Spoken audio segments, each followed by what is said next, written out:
بسم اللہ الرحمن الرحیم۔ شروع کرتا ہوں اللہ کے پاک نام سے جو بہت بڑا مہربان نہایت رہنے والا ہے۔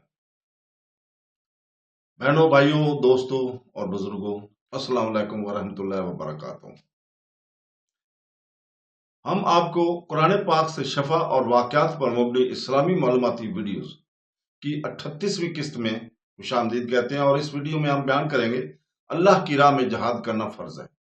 اس کے اوپر ہم روشنی ڈالیں گے اور بیان کریں گے۔ اللہ کی راہ میں لڑنے کا حکم مومنوں پر ایک سنگین لیکن ضروری ذمہ داری ہے جب انصاف، ایمان اور امت مسلمہ کی سلامتی خطرے میں ہو۔ سورہ آل عمران اور قرآن پاک کے دوسرے ابواب میں اللہ تعالیٰ اس ذمہ داری کی طرف توجہ دلاتے ہوئے مومنوں کو یاد دلاتے ہوئے کہ ان کی جدوجہد زمین، دولت یا ذاتی فائدے کے لیے نہیں ہے، بلکہ حق، انصاف اور الہی ہدایت کے تحفظ اور پھیلاؤ کے لیے ہے۔ اللہ کی راہ میں لڑنا، جہاد فی سبیل اللہ، محض ایک جسمانی تصادم نہیں ہے، بلکہ ایک روحانی فریضہ ہے،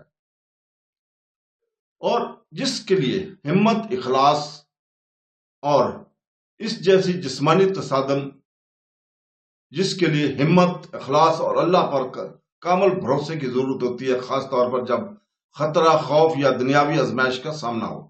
اسلام کی ابتدائی سالوں میں مسلم کمیونٹی نے ظلم اور ستم، جلا وطنی اور فنا کے مسلسل خطرے کو برداشت کیا۔ جب لڑنے کا حکم دیا گیا تو یہ جارجیت کی دعوت نہیں تھی، بلکہ اپنے دفاع اور انصاف پسند معاشرے کے قیام کا ذریعہ تھی۔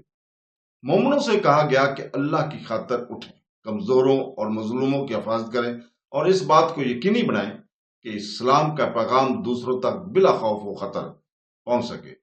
قرآن پاک واضح طور پر کہتا ہے کہ اس طرح کی جدوجہد ایمان کا امتحان ہے جو حق کے لیے قربانی دینے کے لیے تیار ہے۔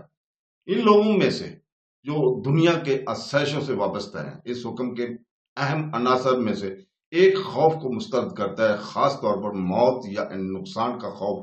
اللہ تعالیٰ مومنوں کو یاد دلاتا ہے کہ زندگی اور موت صرف اسی کے ہاتھ میں ہے، اور کوئی جان ان کی اجازت کے بغیر نہیں مار سکتی۔ لہذا خوف کی وجہ سے جنگ سے بھاگنا یا مال سے چمٹے رہنا کمزور ایمان کی علامت ہے۔ فتح اور شکست دونوں اللہ کے الہی منصوبے کا حصہ ہیں، اور ایک مومن کو یہ سمجھ کر میدان جنگ میں اترنا چاہیے کہ حقیقی کامیابی اللہ کی اطاعت میں ہے، چاہے زندگی میں ہو یا شہادت میں۔ اللہ کی راہ میں جنگ میں گرنے والوں کو آخرت میں عظیم اجر اور ابدی زندگی کی وعدہ کیا گیا ہے، جبکہ بزدلی یا لالچ سے پیچھے ہٹنے والوں کو سنگین نتائج سے ڈرایا گیا۔ قرآن پاک مومنوں کو یہ تنبیہ بھی کرتا ہے کہ دنیاوی فائدے کی خواہش کو ان کے ارادوں کو خراب نہ ہونے دیں۔ اللہ تعالیٰ کی راہ میں لڑنے کا مقصد دولت یا غلبہ حاصل کرنا نہیں، بلکہ عدل و انصاف کو قائم رکھنا اور امت مسلمہ کی سالمیت کی حفاظت کرنا ہے۔ مثال کے طور پر جنگ احد کی جنگ میں مسلمانوں کی ابتدائی کامیابی ایک لمحے کی کمزوری کی وجہ سے الٹ گئی، جب کچھ نے غنیمت کی تلاش میں اپنی جگہ چھوڑ دی۔ اس واقعہ نے ایک طاقتور یاد دہانی کے طور پر کام کیا کہ اخلاص اور نظم و ضبط پر عمل کی رہنمائی کرتا ہے، خاص طور پر جنگ کی طرح سنگین معاملات میں۔ تو دوستو، آخر میں اللہ تعالیٰ کے راہ میں لڑنے کا حکم ایک عظیم اور مقدس ذمہ داری ہے جو اہل ایمان کی ایمان، ہمت اور اخلاص کا امتحان لیتی ہے۔ یہ تشدد یا فتح کے بارے میں نہیں ہے، بلکہ سچائی، انصاف اور ایمان کے تحفظ کے لیے ثابت قدم رہنے کے بارے میں ہے۔